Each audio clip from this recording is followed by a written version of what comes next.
Okay, maknanya sekarang ni selepas membuat seminar yang esok ni tentang apa dia? Kata tentang ahli sunnah wal jamaah kan. Apa sebenarnya ahli sunnah wal jamaah dan apa dia yang lain-lain. Kita dah boleh bezakan. Boleh tak kita berurusan dengan dia? Tak ada masalah. Berurusan tak ada masalah. Tetapi membenarkan dia tak boleh. Mempercayai yang dia tu betul, sah, hak, tak boleh. Allah bagi kemenangan kepada golongan yang kan akidah dia orang berbeza kan. Mana tak sama yang lain. Adakah pertolongan Allah ada kat situ? Sebab sedangkan macam sahabat Rasulullah pun dia betulkan akidah dia dulu, mantap dulu, jadi baru berjuang. Jadi Allah akan turunkan pertolongan dia. Okey, ni secara umumnya boleh tak kemenangan diberikan kepada apa dia? Firqah-firqah lah, ataupun kumpulan-kumpulan yang sesat ni. Okey, jawapannya ialah boleh saja. Utilkal ayyam nudawiluha bainan nas. Kan, dan hari-hari itu kami apa? Gilir-gilirkan di antara orang ramai. Betul tak? Bukankah ada peperangan yang dekat-dekat nak kalah? Kan, kalaulah ya, bukankah ada peperangan yang orang Islam mati syahid? Kan, maknanya kalau kita tengok dari satu sudut seolah-olah kalau kita betul kita akan kebal. Tak. Kita betul pun kita boleh mati. Kita betul pun kita berada di atas kebenaran. Taktik kita tak betul. Kalah juga. Kalah kerana taktik, bukan kalah kerana kebenaran. Macam peperangan Uhud kan. Nampak permulaan dia macam kalah lah. Okey. Maknanya banyak kalau ikutkan taktik yang asal, taktik Rasulullah, tak ada masalah. Mesti menang besar punya. Tapi disebabkan taktik tu dah salah, banyak yang turun, maka banyak sahabat yang mati ataupun yang mati syahid. Okey. Dan peperangan pun di antara Islam dengan kafir kan, al-harbu sijal kan, bahawa peperangan itu kan, Abu Sufyan mengatakan al-harbu sijal. Peperangan ni dia ada turun naik dia. Dia ada menang kalahnya. Okay, itu kalau itu Islam dengan kafir, apatah lagi apa dia kita kata antara Islam ni lah. Macam tadi juga lebih kurang. Kan dalam peperangan selepas tu pun para sahabat pun kan ada yang mungkin sampai ke tahap lemah, menang balik apa semua, itu benda biasa.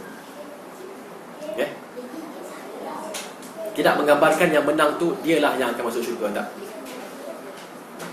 Okay. Kalau kita refer ke Negara Malaysia minggu lepas, Ya.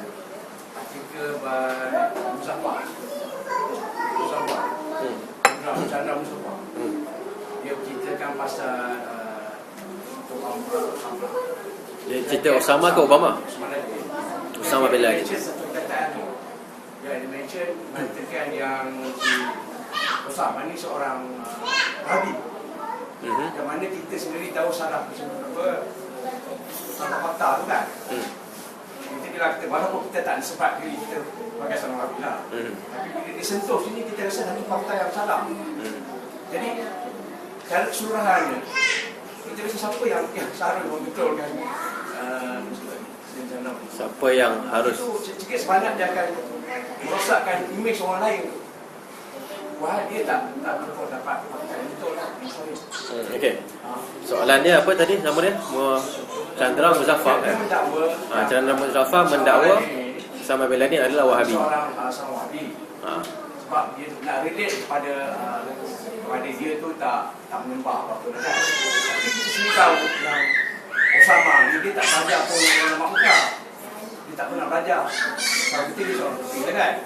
Dia seorang? Tapi dia seorang sufi. Tapi walau macam mana pun kataan tu merosakkan orang lain, Tapi maksud saya dia sudah buat satu fakta.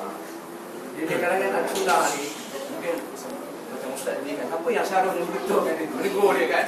Sebab semua orang baca tak fakta ni. Okey. Siapa yang seharusnya menegur? Orang yang tahu lah. Orang yang tahu dan berkemampuan. Siapa yang tahu benda tu, okey, dan berkemampuan untuk menegur, dia lah yang menegur. Okey. Yang kedua, itu jawapan secara umum. Kemudian satu lagi masalah bila kita sebut Wahabi kan. Wahabi kat Malaysia dah settle lah. Masalah dah selesai masalah Wahabi kan. Jakim mengatakan Wahabi tak sesat. Kan? Jadi kalau siapa yang nak menuduh Wahabi itu sesat, dia telah menyalahi pihak yang berautoriti di Malaysia lah, iaitu Jakim. Betul tak? Okay? Jadi tak ada masalah. Kalau kita nak mengaku Wahabi pun silakan, tak salah di sisi Jakim. Di sisi Allah memang tak salah pun kan. Di sisi Jakim pun tak ada hal. Kan dari sudut itulah kalau nak mengaku pun. Okay? Tetapi kita memang tak mengaku kan apa, kita tidak menjadi pengikut Muhammad bin Abdul Wahab. Kita menyetujui gerakannya yang mengembalikan tauhid. Tapi nama momokkan tu kita tak nak lah. Kita nakkan yang asal, yang lebih tinggi lagi, iaitu Salafi. Itu okey. Okay? Sebab saya Chandra Musaffar ni orang ni dia seorang ilmuwan kan. Ya. Kita tidak buat fakta. Jadi mungkin dia seorang ilmuwan. Orang-orang yang memandang ni sebagai orang yang boleh ambil contoh, orang yang percaya perkataan ni kan.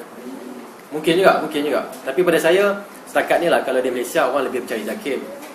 Orang percaya Jakim kan. Okay? Saya sendiri saya tak baca yang tu, artikel tu saya tak baca. Tapi kalau siapa yang dia senang je, benda ni senang je kan. Kalau dalam Facebook ke mana-mana kan, benda tu boleh dia apa, dicatatkan bahawa siapa yang mengatakan Osama bin Laden ni pun sebenarnya kan, kalau nak kata dia Wahabi, pada saya tak ada masalah, boleh je. Dari sudut akidah dia okey. Beberapa lah, banyak benda kan, dari sudut tauhid rububiyah, uluhiyah, asma sifat ni tak ada masalah. Cuma masalahnya pada masalah jihad dia. Masalah jihad tu dia ke arah Khawarij, itu je. Faham tak? Okay?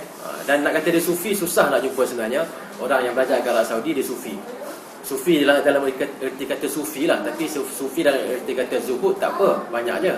Maknanya yang baca Quran menangis, banyak lah kan? Okay, yang berceramah menangis, ada kan? Syureh pun bila baca khutbah menangis kan? Nampak tak? Okay? Tapi adakah itu sufi? Tidak. Okay. Cuma kalau orang kata dia sufi, saya tak berapa setuju sangat. Osama bin Laden sufi, tak kot. Tapi kalau kita nak kata dia jihadi, mungkin. Ataupun dia ada pemikiran Khawarij, kemungkinan. Ya, walaupun secara umumnya, kalau lah saya bolehlah kata yakin lah, kalau kita tengok solat dia dengan solat mungkin orang sunnah kan, saya rasa sama je. Tak tangan dekat dada apa semua kan. Walaupun ada yang bertikai kan, cerita lain lah. Okay. Nampak tak? Pada saya gitulah. Cuma masalahnya dari sudut tu, dari sudut takfir dengan kabirah, mengkafirkan dengan dosa besar. Ada satu ceramah dia mengatakan siapa sahaja yang masuk PBB, maka dia kafir. Yang sedangkan di sisi ahli sunnah, siapa yang masuk pertemuan masa-masa bersatu, kalau dia redha, barulah dia kufur dengan hukum tu. Tapi dia masuk mewakili apa semua, tak semestinya. Kan? Bila kita ada satu masalah, kita tahap global lah, satu masalah kan. Ya. Ulama-ulama besar pada Arab Saudi ni dia tak ada nak masuk campur. Yang kalau kita tengok yang kehadapan di Yusuf Qarawi kan. Macam Syekh Abdul Razak atau Musyid Al-Arafat pun tak ada orang nak masuk campur Saya sangsilah dengan kenyataan ni kerana kadang-kadang benda ni dia adalah mainan media. Dia mainan media. Kan? Kadang-kadang benda tu ada komen dekat sana. Kan dalam berita sana keluar, cuma media tak nak ambil. Itu je. Kadang-kadang kita kadang-kadang kita adalah pengalaman dengan media kan. Macam Dr. Asri sendiri, dia ada pengalaman, saya pun adalah sikit kan. Kadang-kadang kita bagi dia ubah. Kan dia buang benda tu. Bahagian dia buang. So kita nak kata apa?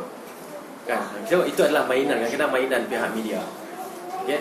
Kadang-kadang kita minta ada satu tu saya bagi edit lah mana-mana yang perlu kan. Kita tengoklah mana yang dia edit, mana yang dia masuk, mana yang dia buang. So, kita boleh baca lah kan. Okay. Sebab tu yang jelah. Yang pentingnya kadang-kadang ini adalah dikaitkan ataupun merupakan media massa punya kerja. Media punya kerja. Okay. Saya rasa ada je komen-komen ada kat ulama sana, dia bagi ulasan, bukan tak ada. Cuma tidak diambil, seolah-olah tidak ada ambil kira oleh media antarabangsa. Itu je. Ya. Wallahu a'lam. Ya. Bukan cerita pasal Jakim tadi. Ini isu lama Ustaz lah. Pasal seorang pegawai Jakim ni yang dia bina imam besar Masjidil Haram. Tapi isu ni memang dah lama lah, kalau Ustaz boleh ulas. Saya nak ulas seorang pegawai Jakim yang menghina imam Masjid Haram, iaitu Syekh Abdul Rahman As-Sudais. Dia mengatakan, saya teringatlah satu pepatah Arab mengatakan al-qafilatu tasir, al-kilabu tambah, wal-qafilatu tasir. Okey. Anjing-anjing akan menyalak. Anjing-anjing menyalak lah. Tapi rombongan tetap berjalan. Faham tak? Tak faham ni tak tahu. Okay? Maknanya kalau rombongan tu, delegasi berjalan kan, orang kutuk macam mana pun, delegasi tu berjalan-jalan. Dia sampai tak sampai, bincang-bincang. Okay? Kalau Syekh Abdul Rahman Al-Sudais ni datang, dia kerja dia jalan. Okay? Ada orang yang bising-bising tu, dia boleh buat bising-bising je lah. Itu je. Okay? Pada hakikatnya kan, kalau ikutlah di Malaysia ni, siapalah agaknya yang kalau pergi Masjid Haram, siapa yang tak teringin nak sembahyang di belakang Sudais? Siapa yang tak teringin? Bukan kita kata teringin, yang tak teringin. Kita boleh dikatakan semuanya memang teringin nak sembahyang di belakang Sudais kan? Betul tak? Itu apa, nak kata apa tu? Satu adalah kita berkata sebagai penghargaan secara tidak langsung daripada masyarakat Malaysia kepada Sudais dan juga kepada imam-imam di sana. Betul tak? Tiba-tiba ada seorang dua yang buat benda ni, dia tidak memberi kesan sebenarnya. Okay? Bahkan dia memberi kesan pada dirinya, memudaratkan dirinya sahaja. Satu lagi pepatah Arab dia kata apa? Tak payah guna hadis, tak guna pepatah Arab cukup lah. Kan? Apa dia? Pepatah Arab tu lafaz saya tak ingat, tapi maksud dia adalah apa dia ni? Kana hijabalan kana hijabalin bi ya apa dah bagi ni? Bi qarnaini. Seperti lebih kuranglah seperti bukan anjing kau ni kambing dah. Kambing. Seperti kambing yang menanduk apa dia? Dia marah kat bukit kan. Tanduk bukit tu. Dengan apa? Kambing apa? Dia tanduk dengan tanduk dia lah. Dia tanduk, dia geselnya apa dia? Bukit tu dengan tanduknya. Apa kan jadi? Dialah yang sakitnya. Bukit tu tak ada benda. Bukit ada masalah. Bukit tak ada masalah. Tanduklah macam mana pun. Kan? Macam Sudais, seorang imam yang kat mana-mana pun orang kenal dia. Kan? Tiba-tiba ada orang yang mengganggu. Sudais ada masalah? Dia tak ada masalah. Orang yang mengganggu tu yang akan mendapat masalah sebenarnya. Dia takut dengan bayang-bayang sendiri dan sebagainya kan? Okay? Jadi kita mengatakan, itulah kita sebut, kalau ada orang yang begitu, maka kita yang ingin kembali kepada sunnah, bersungguh-sungguh nak kembali kepada sunnah, kita jangan ikut jalan. Faham tak? Orang tuduh-tuduhkan kita, biarkan dia, dan kita fokus pada amalan kita. Okay? Dan kita jangan pergi highlightkan sangat ataupun beri keutamaan pada benda-benda yang macam ni. Orang yang remeh-temeh ni kan, kita biarkan sahaja. Okay? Wallahu a'lam. Ya. Ya, boleh tak? Dia berlaku kepada seorang ustaz sunnah lah. Ya. Tahap doktor lah daripada imam. Ada Nizam. Dia dijemput mengadakan sama sekali dia datang lah di sebuah masjid Al-Alam lah. Okey. Bila kita tengok pada cara dia menampakkan pengajian, kita sendiri tahu yang dia tu ada sikit macam ada barrier sikit lah. Ada barrier. Dia kena berhati-hati lah ya. menampakkan. Kemudian bila habis pengajian, dia dipanggil oleh imam lah. Dia sambut seruan di rumah. Dan apa yang dilakukan pada waktu tu sama dengan orang yang ahli bidah ni, sama lah. Kan? Tapi bila saya tanya dia lepas tu, Ustaz ni kena dengar. Tak boleh tak sebut. Bila saya tanya lepas tu, Ustaz tu apa dia sebenarnya kat saya, dia kata untuk mendapatkan mendakwah the next. Jadi dia sebut tu semua.